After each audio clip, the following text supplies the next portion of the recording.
चलिए ठीक है। आज मैं फिर नेक्स्ट टॉपिक पे लेकर चल रहा हूं। मैं रिफ्रैक्शन ऑफ लाइट पढ़ा रहा हूं और रिफ्रैक्शन ऑफ लाइट में मैं आज डिफरेंट टॉपिक लेकर आया हूं।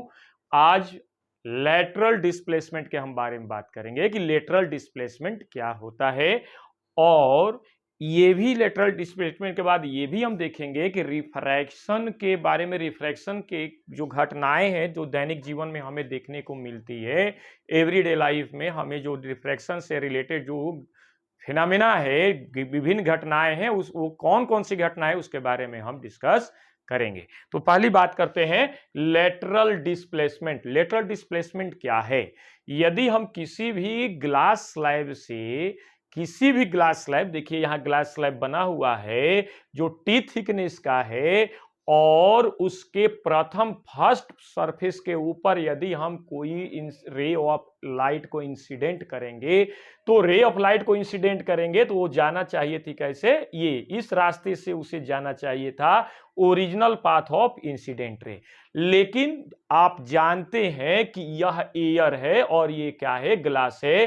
तो एयर क्या हो जाएगा? रेयरर हो जाएगा, और ग्लास क्या हो जाएगा? डेंसर हो जाएगा। ये भी रूल कहता है कि जब कोई रे ऑफ लाइट रेयरर से डेंसर में जाएगी तो वह अपने पाथ से डेविएट हो जाती है।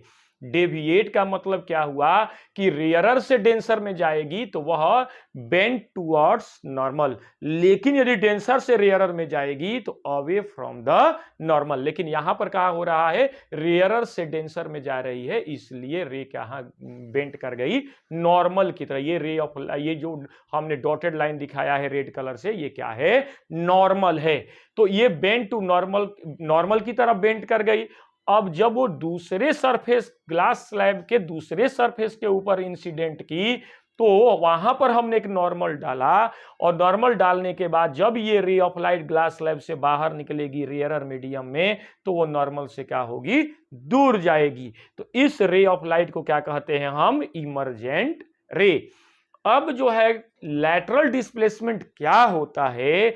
Lateral displacement the perpendicular distance in between original path of incident ray and emergent ray is called lateral displacement। ध्यान दीजिएगा कि यहां पर जो देखिएगा ये परपेंडिकुलर डिस्टेंस है किसके किसके बीच? Original path of incident ray and emergent ray. Emergent ray और ओरिजिनल पाथ ऑफ इंसिडेंट रे के बीच के जब परपेंडिकुलर डिस्टेंस को देखते हैं उसी को हम क्या कहते हैं? लैटरल डिस्टेंस या लैटरल डिस्प्लेसमेंट कहते हैं। यहां पर लैटरल देखिएगा, ये जो इमर्जेंट रे है वो नॉर्मल के साथ जो एंगल बनाएगी उसको हम क्या कहते हैं? Angle of emergence. ओके, समझ गए? आगे चलते हैं। एक नोट के रूप में हम देख रहे हैं कि एक रे ऑफ लाइट कैसे गिर रही है? एयर से ग्लास में जा रही है। इन दोनों मीडियमों के जो बाउंड्री है उसके ऊपर हमने एक नॉर्मल खींच रखा है। देखिए रेड कलर का ये नॉर्मल है, और उसी के एलोंग यदि रे ऑफ लाइट यदि जाती है तो एंगल ऑफ इंसिडेंस कितना होगा? 0 डिग्री होगा, और एंगल ऑफ रिफ्रैक्शन भी क्या होगा? 0 डिग्री होगा।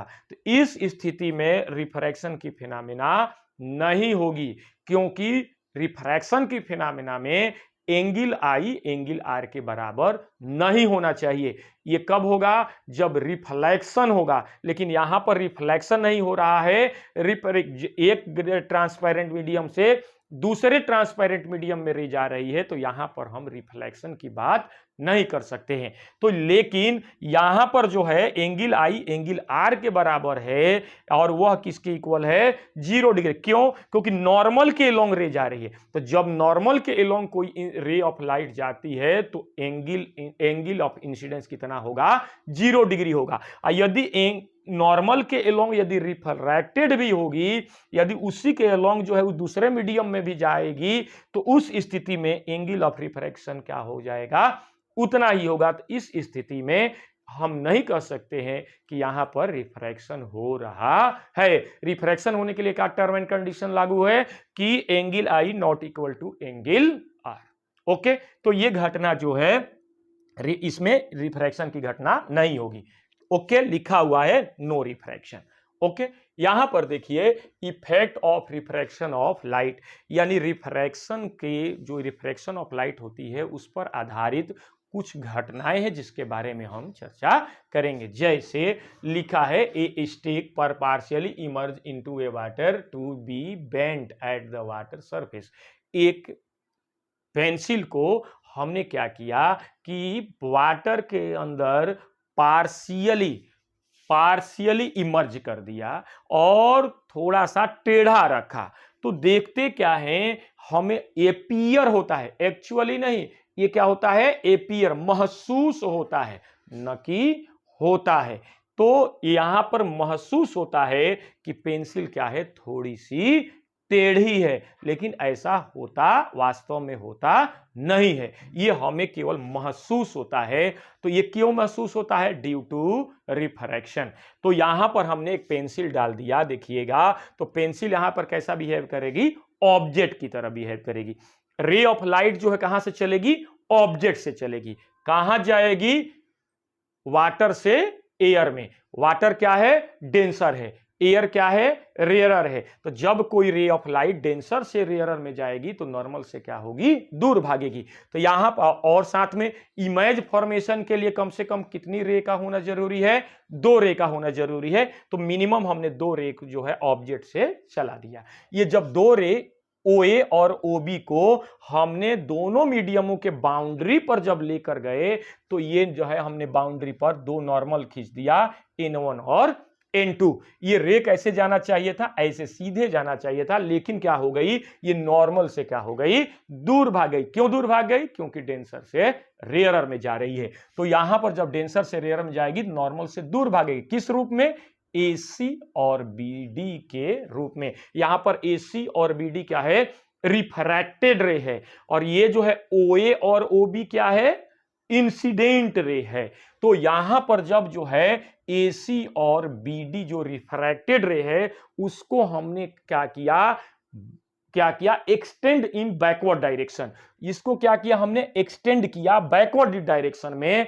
तो यहां से देखिए ये एक्सटेंड किया पीछे की तरफ, तो यहां पर आई पर जाकर के क्या किया, वर्चुअल इमेज बनाया। इसीलिए वर्चुअल इमेज बन रहा है, इसीलिए हमने क्या कर रहे हैं कि एपियर टू बेंट, मतलब कि मुड़ी हुई महसूस होती है। तो यहां पर जो है पेंसिल का इमेज जो है थोड़ा सा टिल्ड यानी थोड़ा सा मुड़ा हुआ दिखाई देता है। तो ये किस फिनोमेना पर आधारित है, रिफ्रैक्शन ऑफ लाइट। यहां पर लिखा हुआ है कि when A pencil partially emerge in water and held obliquely to water surface, pencil appear to be bent at the water surface due to refraction. Okay, ये क्वेश्चन पूछे जाते हैं बोर्ड के अंदर। Here pencil behave as object and when a ray travel at water surface and OA and OB।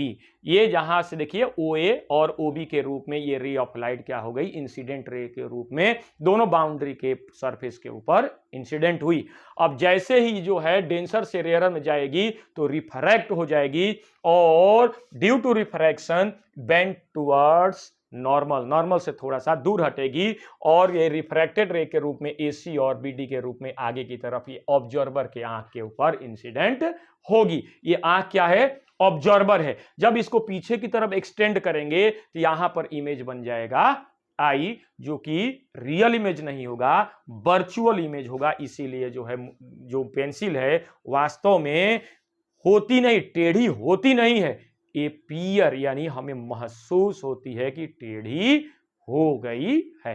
Okay, तो आज की class यहीं पर समाप्त होती है। नेक्स्ट टॉपिक हम नेक्स्ट डे लेकर आएंगे। हमारे चैनल को सब्सक्राइब करें और शेयर करें और लाइक करें और कमेंट भी दें ताकि हमें ये पता चले कि आपको ये क्लास कैसे लगी। Okay, thank you very much.